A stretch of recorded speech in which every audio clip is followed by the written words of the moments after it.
Bismillahirrahmanirrahim. Assalamualaikum warahmatullahi wabarakatuh. Perkenalkan, kami dari kelompok 4. Di sini kami akan memaparkan materi tentang manajemen proyek dari mata kuliah riset operasional yang beranggotakan 12 orang. Saya sendiri, Muhammad Rizky Aunes Baso. Di sini saya akan memaparkan materi tentang metode perencanaan jaringan kerja. Konsep perencanaan jaringan kerja mulai dikembangkan setelah dirasakan perlu adanya koordinasi dan pengurutan kegiatan-kegiatan perusahaan yang semakin kompleks, yang saling berhubungan dan saling tergantung satu sama lain. Hal ini dilakukan agar perencanaan dan pengawasan semua kegiatan dapat dilakukan secara sistematis, sehingga dapat diperoleh efisien kerja. Awal mulanya analisis jaringan kerja ini diterapkan pada pelaksanaan suatu proyek.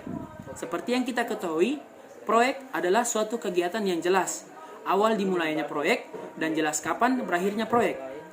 Pengelolaan proyek berskala besar memerlukan perencanaan, penjadwalan, dan pengkoordinasian yang hati-hati dan teliti dari berbagai aktivitas yang saling berkaitan.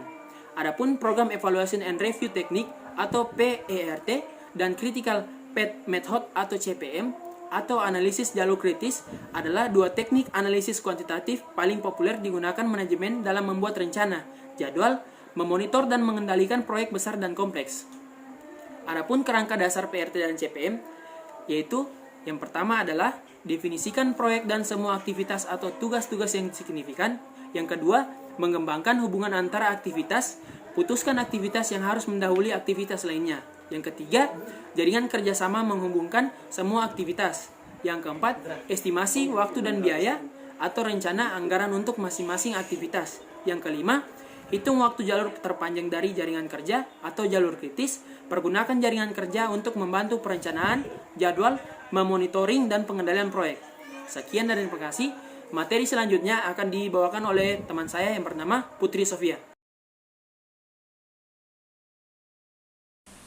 Menentukan jalur kritis dan penentuan jalur terpendek adalah merupakan satu tugas utama dalam mengontrol satu proyek.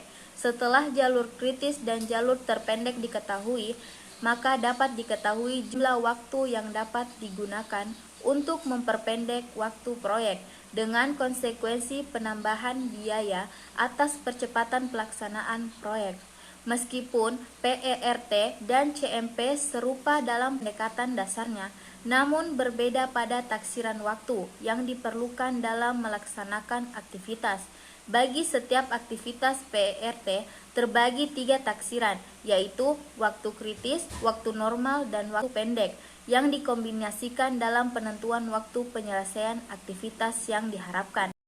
Dengan demikian, PERT merupakan ilmu pengetahuan tentang teknik probabilitas yang memungkinkan kita untuk menentukan kemungkinan tanggal tertentu untuk menyelesaikan suatu proyek secara menyeluruh.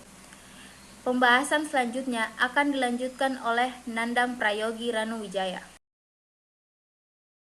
Materi berikutnya yaitu metode jalur kritis. Metode jalur kritis digunakan dalam manajemen proyek untuk membuat jadwal proyek dan membantu manajer proyek membuat hubungan antara kegiatan secara kronologis dalam proyek. Metode jalur kritis meliputi yaitu yang pertama, mengidentifikasi setiap kegiatan yang diperlukan untuk menyelesaikan proyek dan ketergantungan di antara kegiatan-kegiatan tersebut. Berikutnya, memperkirakan durasi kegiatan pada proyek. Berikutnya, menghitung jalur kritis berdasarkan durasi dan ketergantungan tugas untuk mengidentifikasi kegiatan kritis. Berikutnya, berfokus pada perencanaan, penjadwalan, dan pengendalian kegiatan kritis. Berikutnya, menetapkan pencapaian dan hasil proyek. Dan pembahasan selanjutnya akan dibawakan oleh Aisyah Rohmah. Float adalah istilah yang menggambarkan berapa lama suatu kegiatan dapat ditunda tanpa mempengaruhi jadwal yang direncanakan pada proyek. Kegiatan di jalur kritis tidak memiliki float. Jika suatu kegiatan memiliki nilai lebih besar dari 0, maka kegiatan tersebut dapat ditunda tanpa mengganggu waktu penyelesaian proyek. Waktu mulai paling cepat atau early start. Waktu paling cepat dari suatu kegiatan dapat dimulai pada proyek. Untuk menentukan early start, harus mengetahui hubungan ketergantungan antar kegiatan atau ada tidaknya kegiatan lain sebelum kegiatan tersebut dimulai. Waktu mulai paling lambat atau latest start, waktu di mana kegiatan dapat dimulai sebelum mengganggu jadwal proyek secara keseluruhan. Sama pentingnya dengan waktu selesai paling lambat. Waktu selesai paling lambat atau latest finish, kegiatan paling lambat yang dapat diselesaikan berdasarkan durasi dan latest start. Pembahasan selanjutnya akan dibacakan oleh Ahmad Fauzi. Saya akan membawakan pembahasan yang selanjutnya. Menentukan jalur kritis adalah hal yang penting dalam manajemen dan perencanaan proyek. Karena dengan mengetahui jalur kritis, kita dapat mengetahui kegiatan-kegiatan mana yang harus diselesaikan tepat waktu supaya dapat menghindari keterlambatan pada proyek. Berikut beberapa cara menentukan jalur kritis. Yang pertama, buat list atau daftar dari setiap kegiatan proyek. Yang kedua, gunakan aturan jalur kritis, yaitu aturan hitungan maju forward pass dan aturan hitungan mundur backward pass. Yang ketiga, backward pass dimulai dengan menentukan waktu paling cepat selesainya kegiatan EF pada kegiatan terakhir sebagai waktu paling lambat selesainya kegiatan LF, yang artinya pada kegiatan terakhir LF kegiatan sama dengan EF. Yang keempat, identifikasi float dari setiap kegiatan. Yang kelima, free float adalah lamanya waktu suatu kegiatan dapat ditunda tanpa memenuhi tugas berikutnya. Free float dapat dihitung dengan menggunakan rumus EF sama dengan EF kurang ES kurang D.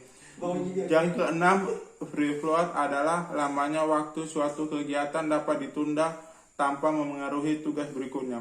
Free float dapat dihitung dengan menggunakan rumus FF sama dengan EF kurang ES kurang D. Yang ketujuh, diperlukan diagram jaringan dan durasi setiap kegiatan untuk menentukan waktu paling cepat dimulai kegiatan ES dan waktu paling cepat selesainya kegiatan EF. Pembahasan selanjutnya akan dibahasakan oleh Rahmikiati Anggraini. Waktu untuk melaksanakan kegiatan dianggap sudah pasti, dan untuk menentukan jalur krisis perlu dibuat diagram network dengan menggunakan simbol sebagai berikut. Julian Yamit pada tahun 1996. Yang pertama, anak panah. Simbol anak panah ini menggambarkan kegiatan. Di atas anak panah ditulis simbol kegiatan, sedangkan di bawah anak panah ditulis waktu kegiatan. Setiap kegiatan dalam network selalu terletak di antara dua peristiwa. Yang kedua, lingkaran. Lingkaran ini melambangkan peristiwa, event yang terbagi dalam 3 bidang. Yang di sebelah kiri disebut nomor peristiwa, sebelah kanan atas disebut layer start, saat paling cepat untuk melaksanakan kegiatan, dan di sebelah kanan bawah disebut let's finish, saat paling lambat untuk melaksanakan kegiatan. Yang ketiga, anak panah putus-putus, melambangkan kegiatan semu, dummy activity. Dalam diagram network, kegiatan semu boleh ada dan boleh juga tidak ada. Kegiatan semu dimunculkan untuk menghindari di antara dua peristiwa terdapat lebih dari satu kegiatan. Jika diagram network dapat dibentuk tanpa melanggar ketentuan, maka kegiatan semu tidak diperlukan dalam diagram network, dan akan dijelaskan oleh saudara Imam Afandi. Materi selanjutnya yang berjudul menghitung early start. Setiap kegiatan berada di antara dua peristiwa seperti contoh pada gambar 1 yang telah dikemukakan sebelumnya. Kegiatan B berada di antara peristiwa 2 dan peristiwa 3. Lingkaran bagian atas menunjukkan peristiwa. Lingkaran bawah sebelah kiri menunjukkan waktu paling cepat untuk menyelesaikan kegiatan A, dan sekaligus pula menyatakan waktu paling cepat untuk memulai kegiatan B. Sedangkan lingkaran bawah sebelah kiri peristiwa 3 menunjukkan waktu paling cepat untuk menyelesaikan kegiatan B, dan sekaligus pula waktu paling cepat untuk memulai kegiatan D, E, F. Jika waktu paling cepat untuk memulai kegiatan disebut ESI, dan waktu paling lambat penyelesaian kegiatan disebut ESJ. Dan lama kegiatan LI, maka ESJ sama dengan max dalam kurung ESI tambah LI. yang dapat dilihat pada gambar 2 berikut. Dan pembahasan selanjutnya akan dibawakan oleh Muhammad Fitra Tanje. Notasi A. Seperti ini gambar notasi A. Misalkan untuk kegiatan B dibagi ESJ sama dengan ESI tambah LI sama dengan 7 tambah 4 sama dengan 11 hari. Dan notasi B seperti ini gambar notasi B. Jika satu peristiwa menunggu 2 atau lebih peristiwa selesai atau terdapat 2 kegiatan atau lebih yang menunjukkan satu peristiwa, maka ESJ diambil jumlah maksimum.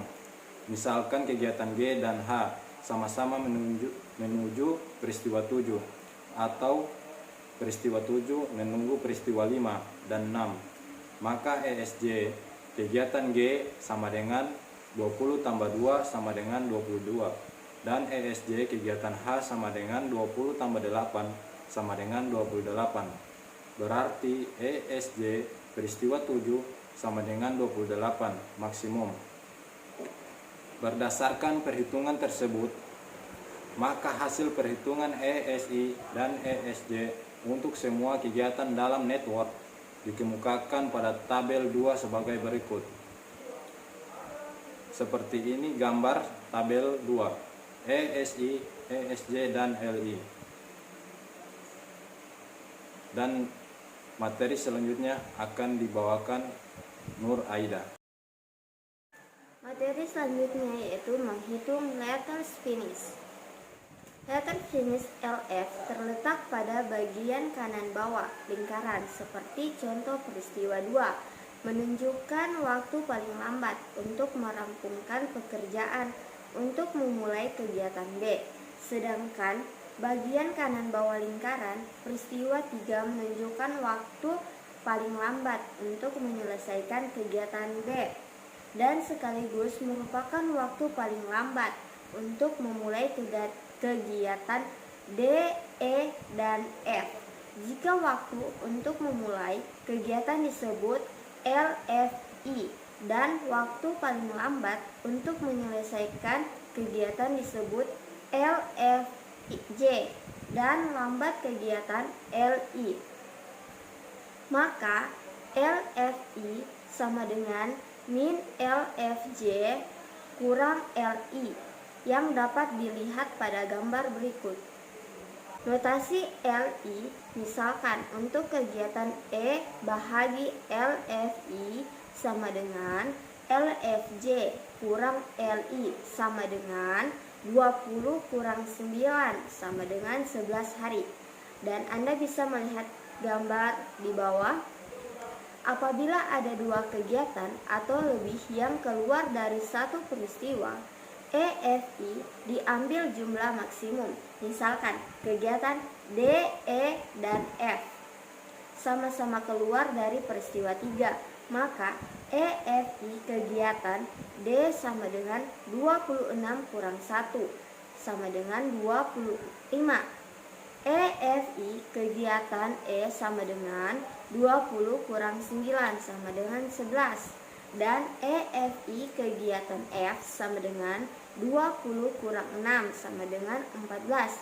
Berarti EFI peristiwa 3 adalah 11 minimum. Berdasarkan perhitungan tersebut, maka hasil perhitungan EFI dan EFJ untuk semua kegiatan dalam network dikemukakan pada tabel 3 sebagai berikut. Anda bisa melihat tabel di bawah. Materi selanjutnya akan disampaikan kepada saudari Fadila. Materi selanjutnya Critical Path. Critical Path Method atau CPM, industri pertambangan merupakan salah satu pengguna alat berat terbesar untuk memperluas area yang dibutuhkan pekerja konstruksi dengan skala besar. Jalur kritis adalah jalur yang mempunyai waktu paling lama untuk menyelesaikan seluruh kegiatan atau umur proyek. Biaya dan waktu percepatan crash proyek. CPM adalah salah satu model jaringan kerja network yang bersifat deterministik atau pasti. Hal ini berarti si PM mengasumsi bahwa waktu dan biaya untuk masing-masing diketahui secara pasti. Si PM mempergunakan dua set estimasi waktu dan biaya untuk satu aktivitas. Yang pertama, waktu dan biaya normal. Yang kedua, waktu dan biaya percepatan waktu atau crash. Materi selanjutnya akan dijelaskan oleh Muhammad Rizky Pratama. Biaya perpendekatan adalah harga dari penyelesaian aktivitas berdasarkan pada deadline waktu. Batas waktu penyelesaian aktivitas. Ada 4 tahapan untuk crash proyek. Menurut Render, Strager, and Hana pada tahun 2003 sebagai berikut. Yang pertama, temukan jalur kritis yang normal dan mengidentifikasi aktivitas kritisnya. Yang kedua, hitung biaya crash per minggunya atau waktu periode lain bagi seluruh aktivitas pada jaringan kerja atau network. Yang ketiga, pilih aktivitas pada jalur kritis dengan crash dengan biaya paling minim per minggu. Perluas kemungkinan aktivitas crash atau ke batas waktu yang dapat dijangkau. Yang keempat, cek untuk memastikan bahwa jalur kritis di mana crash masih kritis. Seringkali pengurangan waktu aktivitas sepanjang jalur kritis menyebabkan satu jalur tidak kritis atau jalur untuk menjadi kritis. Materi selanjutnya akan dibahas oleh Kurnia Sandi. Materi selanjutnya, metode review proyek atau dalam kurung PER. Hampir semua proyek besar dapat dibagi lagi ke dalam suatu rangkaian dengan aktivitas yang lebih kecil atau tugas yang dapat dianalisis dengan PER. Ketika kita mengetahui suatu proyek dengan ribuan aktivitas spesifik, maka kita akan diperhadapkan oleh jawaban atau pertanyaan seperti di bawah ini. Yang pertama, kapan keseluruhan proyek selesai? Yang kedua, aktivitas atau tugas apakah yang kritis pada sebuah proyek? Jika ditunda, maka akan menyebabkan keseluruhan proyek menjadi tertunda. Yang ketiga, aktivitas atau tugas manakah yang bersifat tidak kritis, yang jika ditunda maka tidak akan menyebabkan tertundanya keseluruhan proyek. Yang keempat, apakah kemungkinan waktu penyelesaian proyek dilengkapi dengan tanggal tertentu secara spesifik. Yang kelima, proyek dapat diselesaikan dalam 3 kondisi. Ya, yang pertama, sesuai dengan jadwal. Yang kedua, terlambat. Dan yang ketiga, selesai mendahului jadwal. Yang keenam, pada kondisi tertentu, anggaran dana untuk membelanjai proyek juga ada 3 kondisi. Yaitu, yang pertama, dananya yang cukup. Yang kedua, dananya yang kurang. Yang ketiga, dananya lebih banyak. Yang ketujuh, apakah sumber daya cukup tersedia untuk menyelesaikan proyek tepat waktu. Yang kedelapan, jika proyek dapat diselesaikan lebih cepat dari jadwal yang ditentukan. Waktu aktivitas PER. PER dirancang untuk menentukan lamanya waktu yang dibutuhkan untuk menyelesaikan sebuah proyek.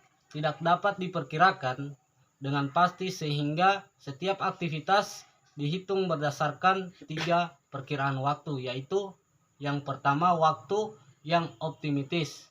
Yang kedua, waktu yang pesimistis. Yang ketiga, waktu yang paling mungkin. Notasi yang digunakan untuk perkiraan waktu adalah sebagai berikut. A sama dengan waktu optimistis, B sama dengan waktu pesimistis, M sama dengan waktu yang paling mungkin atau waktu normal.